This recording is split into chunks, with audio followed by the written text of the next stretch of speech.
അസ്സലാമു അലൈക്കും വറഹ്മത്തുള്ളാ.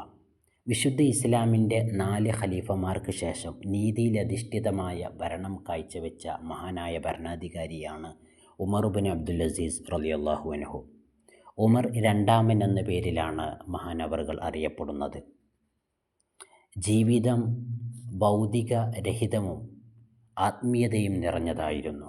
ഭൗതിക സുഖങ്ങളെല്ലാം ഒഴിവാക്കിക്കൊണ്ട് ലളിതമായ ജീവിതമാണ് അവർ നയിച്ചിരുന്നത്.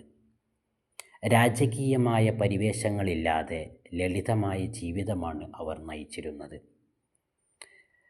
രാജകീയ വസ്ത്രങ്ങൾ ഉപയോഗിക്കുന്നതിന് പകരം പരുക്കൻ വസ്ത്രങ്ങൾ ഉപയോഗിച്ചു. തസവുഫിൽ അധിഷ്ഠിതമായ ജീവിതമായിരുന്നു അവരുടേത്. അള്ളാഹുവിനെ സദാസമയം ഓർത്തുകൊണ്ട് സൂക്ഷ്മത നിറഞ്ഞ ജീവിതം നയിച്ചു.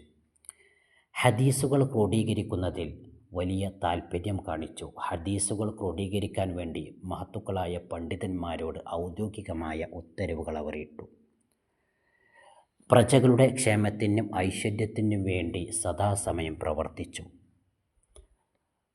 കൊട്ടാരം ഉപേക്ഷിച്ചുകൊണ്ട് ലളിതമായ തനിക്ക് താമസിക്കാനുതകുന്ന ചെറിയ ഒരു വീടാണ് അവർ താമസിക്കാൻ തിരഞ്ഞെടുത്തിരുന്നത്. അത്രമേൽ ലളിത ജീവിതമായിരുന്നു ഉമർ ബിൻ അബ്ദുൽ അസീസ് റളിയല്ലാഹുവിൻ്റേത്. AD 720 ഫെബ്രുവരി മാസമാണ് മഹാനവറുകൾ വഫാത്താവുന്നത്. അസ്സലാമു അലൈക്കും.